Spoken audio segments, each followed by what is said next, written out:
अगर आप कोलेस्ट्रॉल को नियंत्रित करना चाह रहे हैं तो जरूर आप कड़ी पत्ता का काढ़ा। आप डायबिटीज को नियंत्रित करना चाहते हैं, अगर आप मोटापा पे काम करना से जुड़ी बीमारियों पे काम करना चाहते हैं तो कड़ी पत्ता का प्रयोग कीजिए। इससे जुड़ी तमाम समस्या का समाधान चाहते हैं, किडनी से जुड़े बहुत सारे समस्याओं का समाधान खोजते हैं, इन्फेक्शन है तो कड़ी पत्ता का प्रयोग कीजिए। एनीमिक है, खून की कमी है।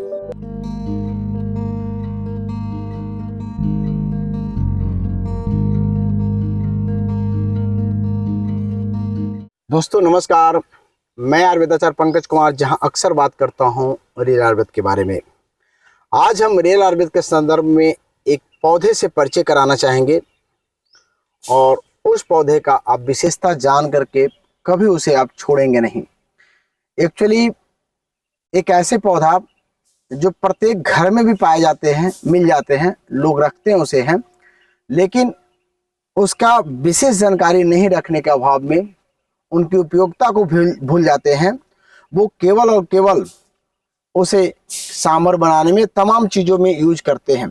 और जब मैं दिखाऊंगा पौधे को और बताऊंगा तो आप जानेंगे यार ये तो मैं जानता ही हूँ, लेकिन उसकी विशेषता अगर जान जाएंगे तो आपके लिए वो पौधा बड़ा ही खास होगा। तो चलिए मैं उस पौधा को आपको दिखाता हूँ। मैं आ रहा हूँ, देखिए यहाँ पे दोस्तों आप देख सकते हैं, बड़ा आसानी से पहचानेंगे। इसको हम बोलते हैं कड़ी पत्ता, मीठी नीम बोलते हैं, क्योंकि ये ज़्यादा कड़वी नहीं होती है, इसीलिए इसको मीठी नीम बोलते हैं। इसमें देखिए इस तरह से फलियां भी आती हैं। इसमें देखिए फलियां आई हुई है और ये फलियां पकती है तो भी खाने में बड़ा अच्छा लगता है, थोड़ी सी कड़वी लगती है। अगर ये फलियां है ना तो इसे भी नहीं फेंकेंगे, इसकी पाउडर बना के जरूर रख लीजिए। एक गैस में इस समय बहुत अच्छा काम करता है। इसकी फलियां मीठी लगती है, मीठा लगता है, थोड़ी सी कड़वी लगेगी। तो इस फलियां को जब इसके पक जाए तो जरूर खाया कीजिएगा। अति गुणकारी है आपके पेट के लिए, समस्त बीमारियों पे बहुत अच्छा से काम करती है।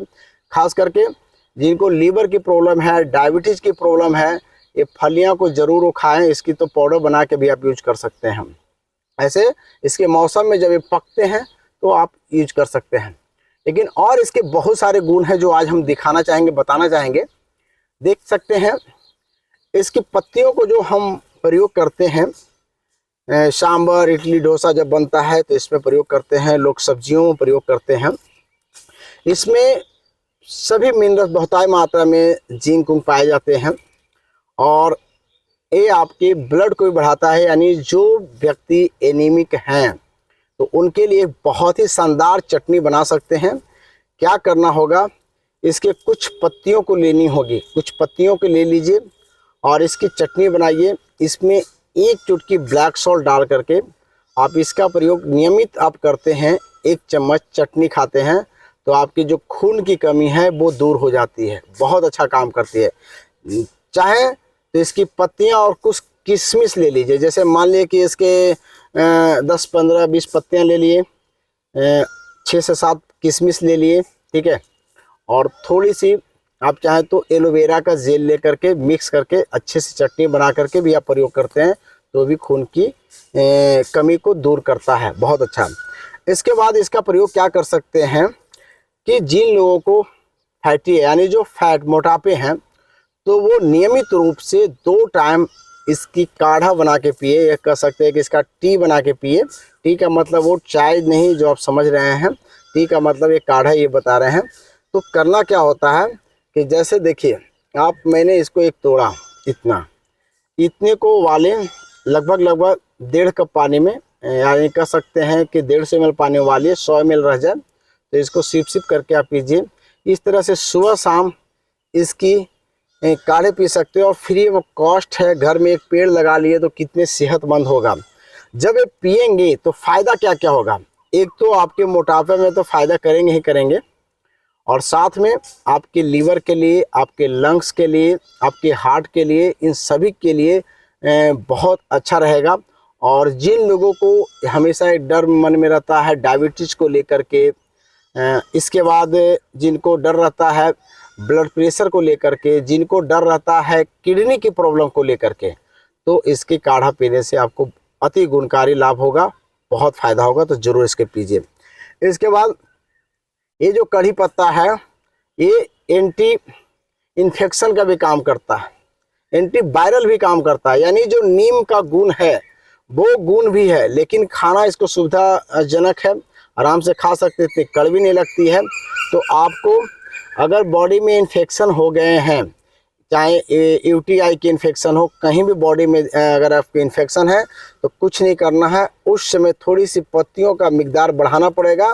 तो कम से कम 2 तोड़नी होगी और इनकी पत्तियों को आप ले लीजिए, इसमें थोड़ी सी आप हल्दी का प्रयोग कर लीजिए, 1 चुटकी अजवाइन का प्रयोग कर लीजिए और इसमें थोड़ी सी सौंफ और एक छोटा टुकड़ा मुलेठी, सबको कूट करके इसको उबाल करके नियमित 2 टाइम आप पीजिए।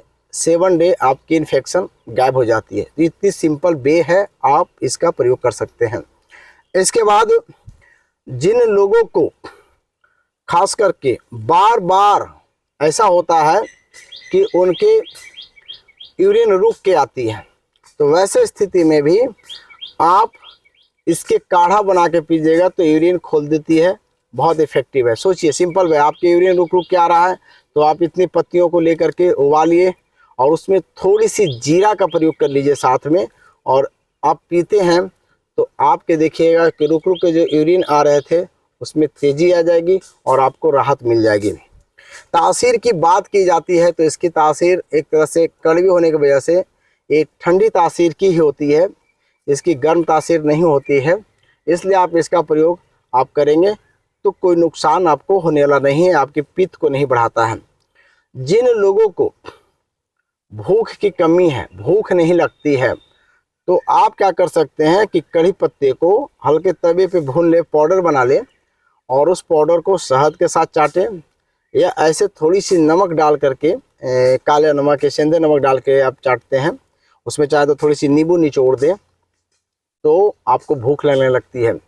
एक भूख बढ़ाने के लिए अगर औषधि घर पे अगर तैयार करना है तो बड़ा सिंपल वे है कि इसके कुछ पत्तियां को लेकर के पाउडर बना लीजिए आप, उसको हल्का तवे पे ड्राई रोस्ट कर लीजिए, इसके बाद उसकी पाउडर बनाइए, उसमें थोड़ी सी अदरक की रस, थोड़ी सी नींबू की रस, थोड़ी सी काला नमक मिक्स करके अगर आप डेली छोटे चम्मच से हाफ चम्मच लेते हैं तो आपको तेज़ी से भूख लगने लगेगी। या ये कर सकते हैं कि थोड़ी सी गुनगुना पानी कर लीजिए 1 कप, उसमें जो आपने पाउडर बनाया उसको घोल करके आराम से पीना चालू कर दीजिए। आप देखिएगा ताजुब हो जाएंगे कि बहुत दिनों से जो भूख नहीं लग रही थी, भूख लगने लगती है। क्यों? क्योंकि ये चीज़ें हैं जो लीवर को खोल देती है। इसमें आपके अदरक भी वही काम करती है, नींबू बहुत अच्छा काम करती है, इसमें नमक की वही काम है, क्योंकि नमक लीवर को खोलने का भी काम करती है, लीवर को। और आपके कड़ी पत्ता तो है ही है बहुत प्रयोगी। इसके बाद जिन लोगों को खास करके बालों की समस्या है, बालों की समस्या से हमेशा जूझते रहते हैं, तो ये बाल काला करने का भी उपाय है। तो ऐसे जनरली जिनकी बाल पक गई है तो अलग सी बात है, उसमें बहुत सारा प्रयोगिक है, लेकिन मैं एक उन लोगों के लिए इफेक्टिव चीज़ बता देता हूँ जो अभी एज नहीं हुई और उनकी बाल पकने लगी है, वो परेशान हैं, तो वो भी इस ड्रिंक का सेवन करना चालू कर दे। इसकी पत्तियों को उबाल करके चालू कर दे, इसकी पत्तियों को पेस्ट बना करके उसमें थोड़ी सी दही, थोड़ी सी नारियल का तेल, दही नारियल का तेल मिक्स कर लें अच्छे तरीक़ा से, और मिक्स करके अपने बालों पे अगर आप लगाते हैं आधा घंटा के लिए या 1 घंटा के लिए तो देखिएगा बहुत गुणकारी हो जाता है। जिन लोगों को दांतों की भी समस्या है तो वो इनकी पत्तियों को उबाल करके उसका कूला करें, उसको पी भी सकते हैं और अपने खाना में इसका यूज भी करें, तो दांतों की समस्या में भी ये लाभकारी साबित होता है। मतलब है कि नीम के बहुत सारे गुण इसमें अवेलेबल है। जिन लोगों को खास करके बड़े डिजीज जैसे जख्म, फोड़ा, फुंसी हमेशा होता रहता है, अब वो परेशान होते हैं कि भाई कहाँ से क्या इलाज करें, तो सिंपल वे है कि आप इसके कुछ पत्तियों को ले लें, जितना मैं बताया हूँ, कुछ पत्तियाँ इसकी 4, 5, 6 पत्तियाँ ज़्यादा भी हो गया तो इसकी कोई साइड इफ़ेक्ट्स नहीं है। हम तो इसकी मिकदार देखें कि 25-25 ग्राम तक लोगों को खिलाएं एक बार में, और उससे इनको इतना फ़ायदा हुआ कि हम कह नहीं सकते हैं, लेकिन वो 1 to 1 कंसल्टेंट की बात हो जाती है। लेकिन यहाँ पे जनरलाइज जो बात कर रहे हैं इस पे हम फोकस करना चाहेंगे कि आप क्या करें कि जब भी ऐसा प्रॉब्लम होता है तो आप इनके कुछ पत्तियों को ले लें और आप ले लें पीपल के पत्ते ले लें। पीपल के पत्ते भी आसानी से आपको मिल जाएगी। तो पीपल की पत्तियां ले लें, कुछ उसमें थोड़ी सी नीम की पत्तियां भी ऐड कर लीजिएगा आप, है ना। और थोड़ी सी 1-2 चुटकी हल्दी प्रयोग कीजिए और 1 चम्मच एलोवेरा। इन सभी का अगर आप सबसे पहले करना क्या होता है कि थोड़ी सी पानी लेनी होती है, उस पानी में इन सब पत्तियों को उबाल करके छान लीजिए। छानने के बाद उसमें थोड़ी सी एलोवेरा, 1 चम्मच एलोवेरा और 1 से 2 चुटकी उसमें हल्दी डाल करके घोल करके इसको आप जो पीते हैं तो आपके अंदर यानी ब्लड की प्यूरीफायर कर देता है, यानी ब्लड में इन्फेक्शन उसको दूर करता है। और आप देखते हैं कि उनको बार बार फुंसियाँ वगैरह होती रहती है ब्लड गंदा होने की वजह से, तो ब्लड को प्यूरीफायर भी करता है। और ये बहुत ही उपयोगी है बहुत सारी बीमारियों में, खास करके कुछ ऐसे बीमारी जिसके बारे में मैं बताना चाहूँगा। अगर आप कोलेस्ट्रॉल को नियंत्रित करना चाह रहे हैं तो ज़रूर आप कढ़ी पत्ता का काढ़ा पीजिए या चूर्ण के रूप में लीजिए। अगर आप डायबिटीज़ को नियंत्रित करना चाहते हैं तो आप ज़रूर कढ़ी पत्ता का प्रयोग कीजिए। अगर आप मोटापा पे काम करना चाहते हैं तो कढ़ी पत्ता का प्रयोग कीजिए। अगर आप हृदय से जुड़ी बीमारियों पे काम करना चाहते हैं तो कढ़ी पत्ता का प्रयोग कीजिए। अगर आप लीवर से जुड़ी तमाम समस्या का समाधान चाहते हैं तो कढ़ी पत्ता का प्रयोग कीजिए। अगर आप किडनी से जुड़े बहुत सारे समस्याओं का समाधान खोजते हैं या चाहते हैं तो आप कढ़ी पत्ता का प्रयोग कीजिए। अगर आपके बॉडी में कोई तरह का इन्फेक्शन है तो कढ़ी पत्ता का प्रयोग कीजिए। अगर स्किन की प्रॉब्लम है तो कढ़ी पत्ता का प्रयोग कीजिए। अगर आप एनीमिक है, खून की कमी है, तो आप कढ़ी पत्ता का प्रयोग कीजिए। अगर आप बालों की समस्या से जूझ रहे हैं तो कढ़ी पत्ता का प्रयोग कीजिए। यहाँ तक कि आप दांतों की समस्या से भी जूझ रहे हैं तो कढ़ी पत्ता का प्रयोग कीजिए। अगर आपके पेट में कोई तरह का अल्सर बन रहा है तो कढ़ी पत्ता का प्रयोग कीजिए। अगर आपके पास आपको ब्लड इन्फेक्शन है या आपके ब्लड गाढ़ी हो रही है तो कढ़ी पत्ता का प्रयोग कीजिए। इस तरह से अनेकों प्रयोग है, खास करके स्किन का भी बहुत सारा प्रयोग कर सकते हैं इसको पीने में और लगाने में। तो आप देखिएगा सभी चीज़ों में चमत्कारी प्रभाव देती है कढ़ी पत्ता। केवल और केवल ये आपके घरों में खाना बनाने के लिए नहीं है, साथ में जो भी हम बीमारी बताए हैं इनमें सभी में आपको बहुत ज़्यादा सहयोग करेगा। और फ्री में अवेलेबल आपकी चीज़ें हैं, आपके आसपास मिल जाते हैं। इसको आप गार्डन अपना लगाइए और इसका ज़रूर प्रयोग कीजिए। Thank you.